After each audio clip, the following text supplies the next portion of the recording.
let's get to Leroy because I want to ask him the difference. You talked about it. You specifically spoke to the difference between the way you guys and professional athletes, their world, and our world. Is there a difference in the way you protect yourself or that you go about even discussing the word sex, or what's the things that go through your mind? Let's bring Leroy in. Leroy, you there? There he is. Yep. He's just chilling back. Look at him chilling. Hey, I'm gonna start this off by saying anomaly. So you're trying to highlight that early. He come in early. That's what happens when you go to Michigan. Here you go. Maurice, you're not going to take that, are you? Here you go. I got my big word dictionary. It's good to go. Yeah, I was a fan till now, right? Hey, I am required by Michigan law to point that out. You also required. Look, y'all haven't won in a long time, and I see they feeling themselves. Y'all won one time in the last 15 years. What's the overall record? That's wow. Hey, you're talking about a time when people got around their horse and buggy. You really going there with That that? doesn't count. Leroy. That's sad. You hold on to the past. I'm going to mention the name and we're going to squash this. John Cooper. Wow. Ooh, yeah, that hurt. I played with Jim Tressel. I played with Urban, so. I'm just saying. They said they weren't born. I'm just saying. What you talking about is irrelevant. I play with both. All right, how about we go Rich Rodriguez? Yeah, Rich Rodriguez. How about Rich Rod? Oh, my goodness. That man had linebackers playing left guard. He was a mess. Come on. He was How a about mess. let's go with Harbaugh. Yeah. Ooh. How's Harbaugh That's doing? He is a, present tense. Let's go Lloyd Carr.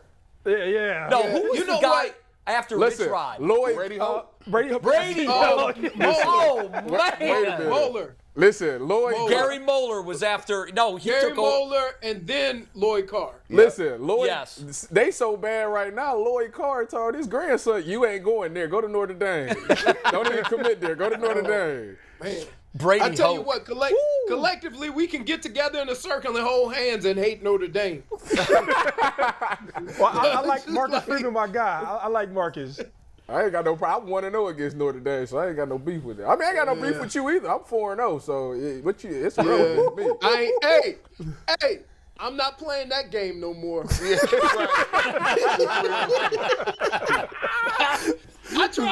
right. I tried that with Brian Hartline. That's a no-go. Yeah. I'm not playing the how many did you win game. Yeah, between all of us, we've got 5 pair of gold pants, right? Yeah. Yeah, all right. G-Bush and I don't have any. Yeah, I barely got regular pants. I wear cargo shorts, dog. Hey, did you see how his demeanor changed from when he came on like a boss with the anomaly statement? Anomaly. And when we just dropped the 5 gold pants, he was like, all right. Hey, I'm just chilling there. Hey, Leroy, good to see you again. Welcome to the program. I thought G-Bush asks a very interesting question. Go frame it again. Yeah. So we talk about the decision, the Deshaun Watson situation, Yeah. and Maurice and Tyvis is, he put us onto game and just saying basically, it's a different way that athletes go about certain things because of where they are in the position of society. As a regular guy who went to a MAC school, I didn't have to worry about none of those decisions. I wasn't getting none of the spoon-fed stuff or whatever the case may be. But what way do you go about? Are you as a former professional athlete? Do you handle those situations a little differently? Do you, in the back of your mind when you meet somebody, or whether or not you decide I'm gonna ask this individual for their number, or just even regular dating in general, don't have to be straight to sex. Do you think about it differently because you just are saying, I got to protect myself. Listen, I can't put myself in that situation. Is that something that you think of? And how did you think of it in previous years when you were a little younger? You do have to be a little bit reserved and kind of, one of the things I did is I always limited my exposure. So when I went out, I was always out with a group of guys, and then if we saw some girls or whatever, it'd be a group of girls. You know what I mean? It wasn't a one-on-one situation like that. It was like group fun. If by any chance you should exchange a number, it's always in that group setting. You know, so nobody's put in an uncomfortable situation.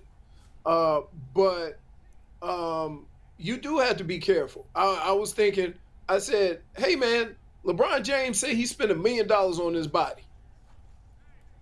Like, it's important. That's what gets you the money, your body. So I don't know, if people don't think that guys are spending exorbitant amounts of money for various types of training and massages or whatever.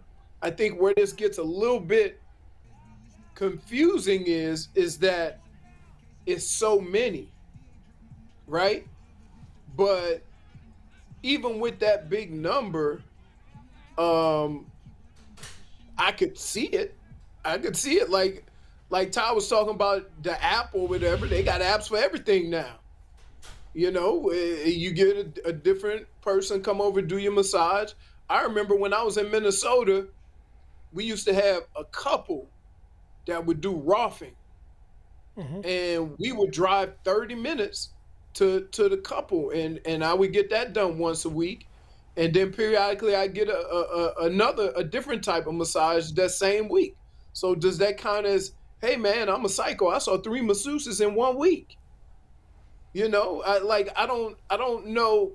It's hard to understand what an athlete does to take care of his body. And because of this situation, another good point that Maurice made is this. It's the job of, who is it, Buzbee? Yeah. It's his job to make his case as strong as possible.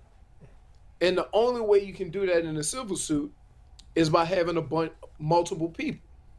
So I would be interested to see, okay, there was only I don't know how many women actually tried to do a criminal case, right? But it would be interesting to me how many of these women that he contacted to be a part of this, when they had no, they weren't even thinking of it. How do we view that? We don't know. If it was only 3 women that filed criminal charges or attempted criminal charges, and then Buzbee got a hold of them, and then he started tracking down all the masseuses, do we think differently of this case? Yeah, and I think that's one of the things a whole bunch of people coming out. It's a whole bunch of people being contacted. Right. We see it all the time. We see commercials on TV. If you have been affected by talcum powder, call this number and be part of it. Am I wrong? No, you're right. You're not wrong. And because they all trying to make their case as strong as possible. They have that right. They do have that right. We also got to look at the situation and understand that it is his job to make his case as strong as possible. Also, to put Deshaun Watson in a position where he may want to just settle and get it over with. Right. Yeah, and that certainly seems like that's what's going on here. The information that number 25 and 26 were coming forward on the day before mandatory minicamp starts, a lot of this does seem strategically timed.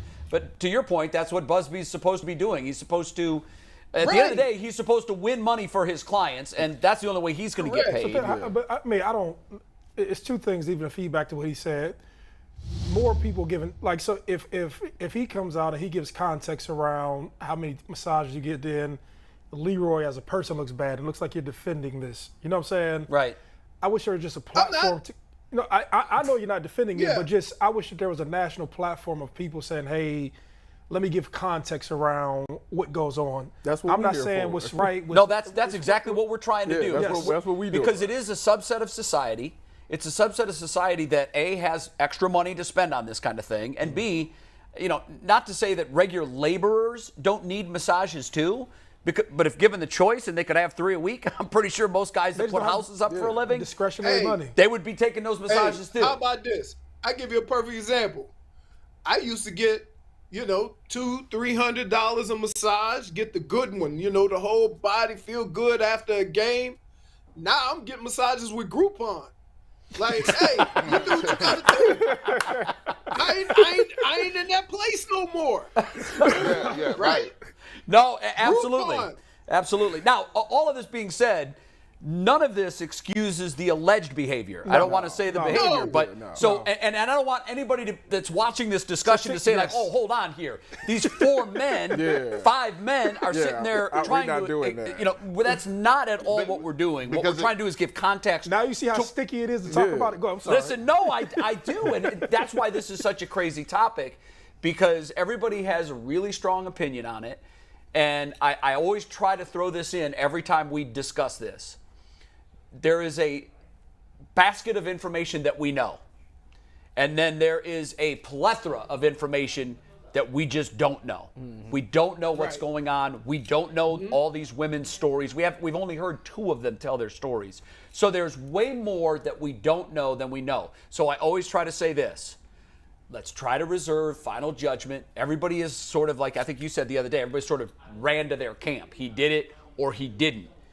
The truth of the matter is there are a select number of people that know exactly what happened during those massages and whether or not that crosses a line. And I want to say this too, I mean, we got now a few professional athletes in the building, right? See, in regular life, you don't know how much the CFO makes. You don't know how much the accountant down the street makes. You don't know how much the construction guy is making or the city councilman. When you are a professional athlete, it's Googleable. Your name is there. Googleable. Right up underneath there, they say 5 years, 75 million, 30 million guaranteed. This is how much his endorsement for Pepsi is. He get disappearance fee right here. I don't know no other different type of profession that happens to. And politicians. Politicians. But what happens is nobody wants to be like politicians. They want to be like athletes, right? Mm-hmm. So there's this love-hate thing kind of developed, right? Mm-hmm. You get a guy that you root for, you buy his jersey, but then you, at the same time, you look at it and say, but he's making more than I'll ever make in my life. This person is making more. He'll get women that I'll never see in my life, and they don't even care about it. So what happens is when you get in trouble or there's any sort of thing, the thing that happens is there's a catch-22 in your stomach. You're like, do I really want to support this guy because I admire him a lot and what he does on the field and he's playing for my favorite team? But then there's another side as a real man that you're like, but he has this, and I'll never get that. So it's always a catch-22 because it comes off as is people being insensitive and hating a little bit. And the first thing that they'll say is, well, he makes that much money to play a kid's sport. If I was making that much money, I'd never put myself in that position. No. I'd never drink. That cracks me up because you never. People say that, but when you get the money, you never know how you will react. It's been a lot of times where I said I would never buy. People buy. How much you pay for them shoes? You know, when I got to the league, I bought them shoes because I had the money. So it was like you never know. But you think the other thing. The other thing that's terrible about having these conversations is we trying to have just a meaningful, just kind of work our way through the whole situation. But in today's society, every time you make a comment, it means you picking a side. Yep. Yes, and true. We shouldn't have to have this conversation and have to take a 5-second break periodically to defend what we're saying. You see what I'm saying? And Jay has to periodically stop and say, this doesn't mean that we're supporting these possible wrongdoings, right? Which is, that in itself is ridiculous. Like, I'm one of those people that I can separate Deshaun Watson, the football player, from Deshaun Watson caught up in this stuff because I don't know just Deshaun Watson. I've never had a conversation with him. I plan on it. I have.